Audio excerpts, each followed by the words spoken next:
ರಾಜೀವ್ ಗಾಂಧಿ ಜ್ಯೋತಿ ಯಾತ್ರಾ ಸಮಿತಿ ವತಿಯಿಂದ 33ನೇ ವರ್ಷದ ರಾಜೀವ್ ಗಾಂಧಿ ಜ್ಯೋತಿ ಯಾತ್ರೆಯನ್ನು ಸಚಿವರಾದ ರಾಮಲಿಂಗಾರೆಡ್ಡಿ ಅವರು, ರಾಜೀವ್ ಗಾಂಧಿ ಜ್ಯೋತಿ ಯಾತ್ರಾ ಸಮಿತಿ ಅಧ್ಯಕ್ಷರಾದ ಆರ್ ದೊರೈ ಅವರು, ಕಾರ್ಮಿಕ ವಿಭಾಗದ ಅಧ್ಯಕ್ಷರಾದ ಪುಟ್ಟಸ್ವಾಮಿ ಗೌಡ್ರು, ಲಕ್ಷ್ಮೀ ವೆಂಕಟೇಶ್, ಕೆಪಿಸಿಸಿ ಪ್ರಾದೇಶಿಕ ಸಂಯೋಜಕರು ಹಾಗೂ ಅಸಂಘಟಿತ ಕಾರ್ಮಿಕ ಕಾಂಗ್ರೆಸ್ ಬೈಯಪ್ಪನಹಳ್ಳಿ ರಮೇಶ್ ಹಾಗೂ ಕಾಂಗ್ರೆಸ್ ಪಕ್ಷದ ಮುಖಂಡರು, ಕಾರ್ಯಕರ್ತರು ಪಾಲ್ಗೊಂಡಿದ್ದರು. ಇವತ್ತು 33ನೇ ವರ್ಷದ ರಾಜೀವ್ ಗಾಂಧಿ ಜ್ಯೋತಿ ಯಾತ್ರೆ.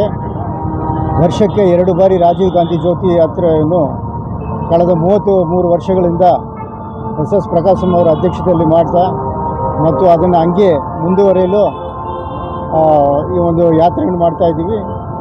ಈ ಒಂದು ರಾಜೀವ್ ಗಾಂಧಿ ಜ್ಯೋತಿ ಯಾತ್ರೆ ಬಂದು ವಿಶೇಷವಾದ ಯಾತ್ರೆ. ಯಾಕಂದರೆ ಇಡೀ ದೇಶದಲ್ಲಿ ಒಂದು ಶಾಂತಿಯುತವಾಗಿ ಇರಬೇಕು, ಯಾವುದೇ ಉಗ್ರವಾದಿಗಳು ಇರಬಾರ್ದು ಅನ್ನೋ ಒಂದು ಉದ್ದೇಶದಿಂದ ಇದನ್ನು ಪ್ರತಿ ವರ್ಷವೂ ಕೂಡ ಮಾಡ್ತಾಯಿದ್ದೀವಿ.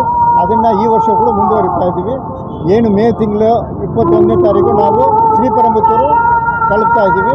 ಅದೇ ರೀತಿಯಲ್ಲಿ ಆಗಸ್ಟ್ ತಿಂಗಳು ಶ್ರೀಪೆರಂಬತ್ತೂರಿಂದ ಡೆಲ್ಲಿ ತನಕ ನಾವು ಈ ಒಂದು ಯಾತ್ರೆಯನ್ನು ಮಾಡ್ತಾಯಿದ್ದೀವಿ. ಉದ್ದೇಶ ಶಾಂತಿಯುತವಾಗಿ ನಮ್ಮ ದೇಶ ಇರಬೇಕು ಅನ್ನೋದು